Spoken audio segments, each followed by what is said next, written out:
ഇതുണ്ട് നമ്മുടെ ക്യാൻബറീസ് ആണ്. ഇത് വെച്ച് നമ്മളൊരു പിക്കിളുണ്ടാക്കാം. നമ്മുടെ ക്യാൻബെറിയുടെ അച്ചാർ ഇടുവാണ്. അതിൻ്റെ വീഡിയോ എടുക്കണമെന്ന് കണ്ടു, ഞാനങ്ങ് മറന്നുപോയേ. അപ്പോൾ ഇത് ഹാഫ് വേ ആയിട്ടുണ്ട്. ഇതിനകത്ത് കുറച്ച് ഇഞ്ചി, വെളുത്തുള്ളി, പച്ചമുളക്, കരിയാപ്പില, പിന്നെ കുറച്ച് കായം ഇത്രയിട്ട് വഴറ്റുവാണ്. എണ്ണ ചൂടായി കഴിഞ്ഞപ്പോൾ അതിനകത്തോട്ട് ഞാൻ കുറച്ച് കടുകും നമ്മുടെ ഉലുവയും ഇട്ടൊന്ന് പൊട്ടിയതിന് ശേഷമാണ് ഇത്രയും സാധനങ്ങളിട്ട് നല്ലപോലെ വഴറ്റിയെടുക്കുവാണേ. നല്ല ബ്രൗൺ കളറായി. ഇതിലോട്ട് ഇനി നമ്മൾ മസാലകൾ ഇടാൻ പോവാണേ. അപ്പോൾ തീ നല്ലപോലെ കുറച്ച് വെക്കണേ.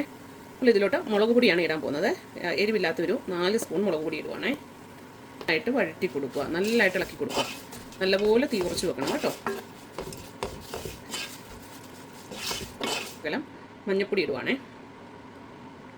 എനിക്കെല്ലാം ഈ കൈക്കണക്കാണ്. എനിക്കല്ലാതെ കൊണ്ട് ഇങ്ങനെ ഇത്ര കിലോയ്ക്ക് ഇത്ര എന്നാ പറയുന്ന മുളക് പൊടി, ഇത്ര മഞ്ഞപ്പൊടി, അങ്ങനെയൊന്നും എനിക്ക് പറയാൻ അറിയത്തില്ല. ഞാൻ ഒരു സാധനം ചെയ്യുമ്പോൾ എനിക്കറിയാം എനിക്ക് ഇത്ര മുളക് പൊടി വേണം, ഇത്ര മഞ്ഞപ്പൊടി വേണം, അതിനനുസരിച്ച് അങ്ങ് ഇടുക ചെയ്യുന്നത്.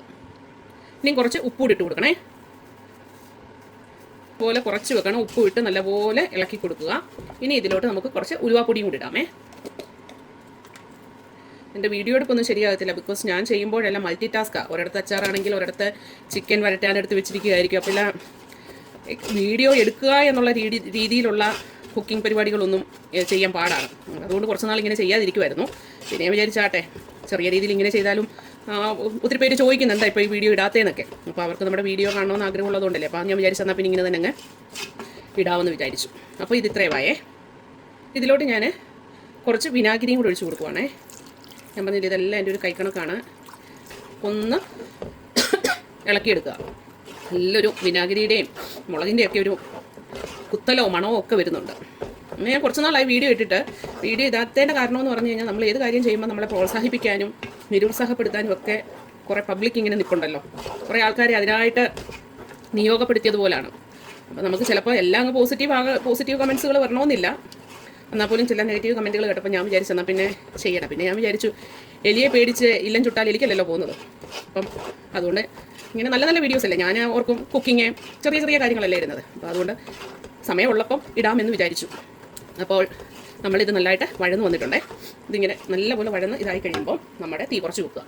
ഇതാണ് നമ്മുടെ ക്യാൻബെറി. സത്യം പറഞ്ഞാൽ ഇത് കണ്ടാലേ നമ്മുടെ ലവ്ലോലിക്ക, ലൂബിക്ക എന്നൊക്കെ പറയുന്ന സാധനമില്ലേ, അതേപോലെ തന്നെ ഉണ്ട്. ഞാൻ ഇതുവരെ ഉണ്ടാക്കിയിട്ടില്ല, ഇത് ഫസ്റ്റ് ടൈമിലാണ് ഉണ്ടാക്കുന്നത്. പക്ഷേ ഇത് ഉണ്ടാക്കി കഴിച്ചിട്ടുണ്ട്, നല്ല ടേസ്റ്റ് ആകട്ടോ. അപ്പോൾ ഇതിനെ ഇനി നമ്മൾ അതിനകത്തോട്ട് ഇടുവാണേ. നമ്മളിവിടെ UK വന്നു കഴിഞ്ഞപ്പോൾ നമുക്കിപ്പം ലവ്ലോലിക്ക കിട്ടണമെന്ന് പറഞ്ഞാൽ കിട്ടത്തില്ലല്ലോ. അപ്പോൾ നമുക്കുള്ള സാധനമായിട്ട് നമ്മൾ അതിന് സബ്സ്റ്റിറ്റ്യൂട്ടായിട്ട് എന്തെങ്കിലുമൊക്കെ കാണും എല്ലായിടത്തും. ലവ്ലോലിക്കയ്ക്ക് പകരം ക്യാൻബെറി ഉണ്ട്, നമ്മുടെ മാങ്ങായ്ക്ക് പകരം എന്നാ പറയുന്ന ആപ്പിളുണ്ട്. അതൊക്കെ ഇട്ട് ഞാൻ ആപ്പിളൊക്കെ നല്ലപോലെ അച്ചാറിട്ടു, ഉപ്പിലിട്ടു, വെട്ടിക്കണ്ടിച്ചിട്ടു, ഒക്കെ നല്ല ടേസ്റ്റാണ്. മൊത്തം ഇട്ട് കൊടുത്തിട്ട് നമുക്ക് ഇളക്കി എടുക്കാവേ. ഇത് നല്ല കഴുകിയെല്ലാം ഈ ഡ്രെയിൻ ചെയ്യാൻ വെച്ചതായിരുന്നു അതിൻ്റെ വെള്ളമെല്ലാമേ. അപ്പോൾ ഇതിങ്ങനെ ഇട്ട് കൊടുക്കാം. ഇനി ഇതിങ്ങനെ ഒത്തിരി ഇട്ട് വേവിക്കൊന്നും വേണ്ട, ജസ്റ്റ് ഒന്ന് തീ കൂട്ടി വെച്ചിട്ട് ഒന്ന് ഇളക്കിയെടുക്കുക കേട്ടോ. അത്രയും മതി. നല്ല രസമുണ്ട് അല്ലേ, നല്ല. ഇനി ഇതിനകത്ത് വെള്ളമെല്ലാം പറ്റിക്കോളൂ. ഉപ്പ് വേണമെങ്കിൽ ആവശ്യത്തിന് ഉപ്പ് ഇടുക. നമ്മൾ മുഴുവൻ കായ ഇട്ടിട്ടുണ്ട്, അതുകൊണ്ട് കായപ്പൊടി ഇട്ടില്ലെങ്കിലും കുഴപ്പമില്ല കേട്ടോ. എപ്പോഴും അന്നേരം കഴിക്കരുത്. ഇതിങ്ങനെ വെച്ചിരുന്നിട്ട് കുറച്ച് ദിവസം കഴിയുമ്പോഴേ കഴിക്കാം. അപ്പോഴേ അതിനകത്തൊക്കെ ഉപ്പ്, എരിയും പുളിയും എല്ലാം പിടിക്കത്തുള്ളൂ.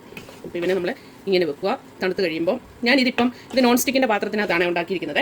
വിനാഗിരിയൊക്കെ ഒഴിച്ച സാധനമല്ല, അപ്പോൾ ഞാൻ ഇതിനകത്ത് വെക്കത്തില്ല. ഇവനെ ഇനി ഞാനങ്ങ് ചട്ടിക്കകത്തോട്ട് മാറ്റും. ബിക്കോസ് ചട്ടിക്കകത്ത് എനിക്ക് തിളക്കാൻ സൗകര്യം ഇല്ലതുകൊണ്ടാണ് ചട്ടിയിൽ ഞാൻ ഉണ്ടാക്കാഞ്ഞത്. ഇതിന് ഇനി ചട്ടി ഒന്ന് ചൂടാക്കിയിട്ട് ചട്ടിക്കകത്തോട്ട് മാറ്റി വെക്കും. എന്നിട്ട് 2 ദിവസം ആ ചട്ടിക്കകത്തിരുന്ന് നല്ലപോലെ ഇത് അലിന്ന് കഴിഞ്ഞതിന് ശേഷം കുപ്പിക്കകത്താക്കുകയും പിന്നെ ഉപയോഗിക്കാൻ തുടങ്ങത്തുള്ളൂ കേട്ടോ. ഇതിൻ്റെ ലാസ്റ്റിൽ ഒരു സാധനം ഇടണം, അത് മറന്നുപോയി. കുറച്ച് ശർക്കര അല്ലെ പഞ്ചസാര ഇടുക കേട്ടോ. അതുകൂടി ഇട്ട് അതിനെ മാറ്റി വെക്കും, ഒരു 3 ടീസ്പൂൺ. അപ്പം ഞാൻ പറഞ്ഞ പോലെ ഞാൻ അതെല്ലാം ചട്ടിക്കകത്തോട്ട് മാറ്റി ഇങ്ങനെ ഇനി 2 ദിവസം വെച്ചേക്കുവേ. അപ്പോൾ ഓക്കെ, എല്ലാവർക്കും ഞാൻ